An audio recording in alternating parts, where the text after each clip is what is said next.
going on, everybody? You obviously come to this channel to make money using crypto and other investments. If you haven't done so, make sure you like, subscribe, and ring that notification bell so that you can stay updated with one of the best no BS information on crypto and other investment vehicles. Today we're starting with Shiba Inu.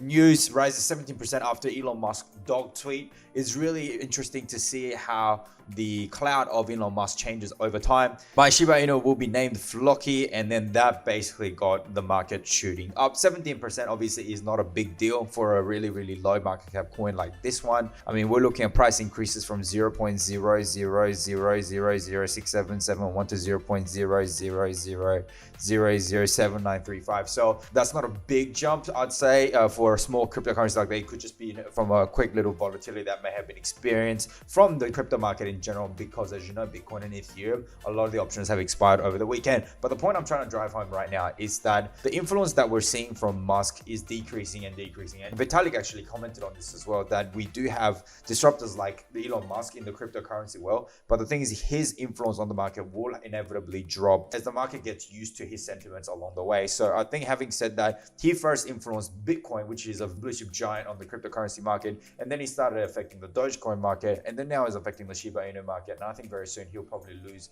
much control over cryptocurrency, and I don't think his company is doing particularly well at the moment either. So with that being said, it's interesting to see how the market is adapting, and with the recent crashes as well, I generally feel like my followers are being a lot calmer as well, and people are not panic selling, which is a really good thing. With that being said, let's have a watch of this guy, who is the third richest guy in Mexico, and hear out what he has to say about Bitcoin. Now, it is in a different language and there will be subtitles, so make sure you pay attention and watch till the very end. Yo sí le he metido mucho tiempo, mucho estudio, y pienso que es un activo que debe de estar en el portafolio de cualquier inversionista.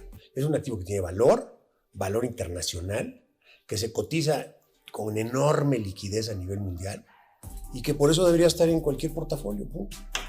Lo finito del Bitcoin, los 21 millones, es la clave de todo el tema. Por eso decía yo lo de Ethereum, ¿no? Que mientras no tenga una cantidad finita de emisión, no les creo nada, man. Pueden emitir más y se deprecia tu activo, ¿no? Sí. El fiat es un fraude. O sea, mira, yo empecé mi carrera profesional en el 81. El peso estaba a 20 por 1. Hoy estamos a 20,000 por 1. A mí no me cuenten. Y eso es aquí en México, pero si lo hacemos en Venezuela o en Argentina o en Zimbabue, sí, las cifras pierden toda proporción, ¿no? Entonces, el fraude del fiat es una cosa inherente al sistema fiat y lo estamos viendo ahorita suceder en Estados Unidos. La emisión monetaria se fue a la luna, ¿me entiendes? Entonces, el dólar como moneda dura, pues es una broma. Si hoy Ricardo Salinas Pliego viajara 30 años en el futuro y pudiera elegir 3 formas de dinero, activos, bienes, ¿qué se llevaría? Oro, plata, bolívares, pesos argentinos, pesos mexicanos. No. Ni nada de fiat apestoso por ningún motivo. Ni un peso, nada. Ni un papel fiat.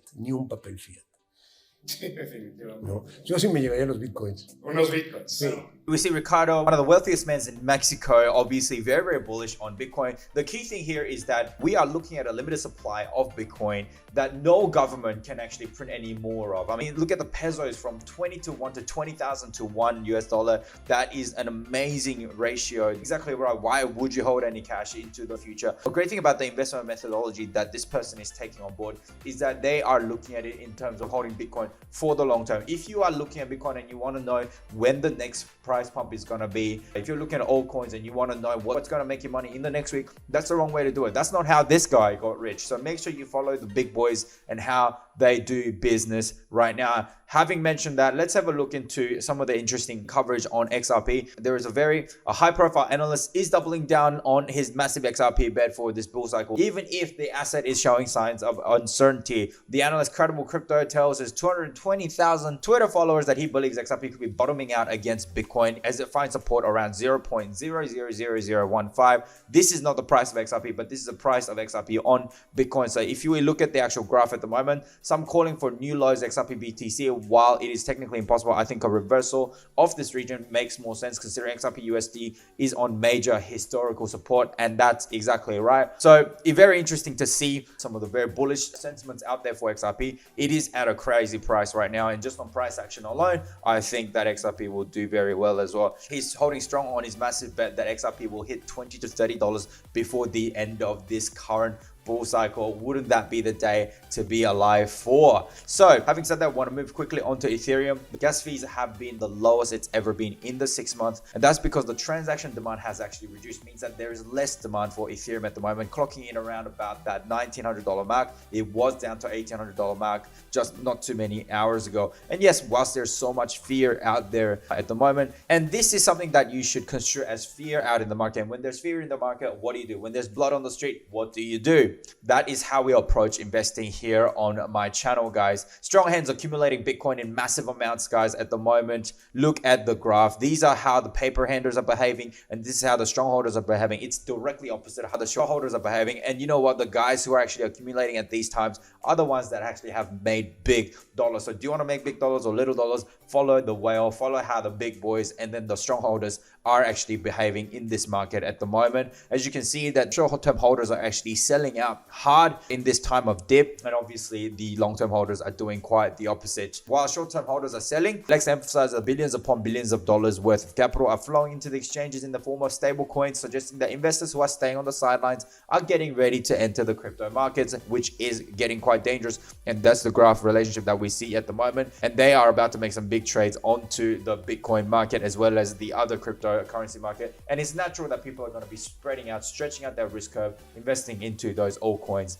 as well with their USDT and stable currencies. Bitcoin will zoom past 100K. All right, we're looking at a lot of bullish news at the moment, guys. How can you be this bullish when the prices are so crap, you ask? That's because that's how pro investors behave in this type of market. Bitcoin will zoom past 100K according to the crypto veteran who accurately called the 50% dip. I think we're going to hit either in the late summer or the fall this year to get past 100K, and then it's going to zoom up really fast. And how do we know we've hit the all-time high? This is a fantastic indication, and I'll give another prediction. When we hit the bull market, how do you know it's at the all-time high? How do we know it's really peaked out? If the price doubles within a day or 2 days, somewhere around 1 or 3 days, if the price doubles, that's when it runs out of steam, and that's going to be all-time high of the market cycle. Take note of this, guys. The important thing is people always ask, how do you know when we hit the all-time peak? The peak doesn't happen based on FUD and bad news. When there's call for regulatory crackdown, there's usually panic selling, which we've seen. That's never the end of the peak. Guys, there is steam in the market. However, the true end of the peak is usually from not enough steam. It's when the price goes up too fast and it just can't sustain it anymore. So that happens when the price doubles or increases 50 to 100% in 1 to 3 days, I'd say. So that's a very, very on target, and use this as a guide for you to exit your positions when the next bull cycle comes along so that you maximize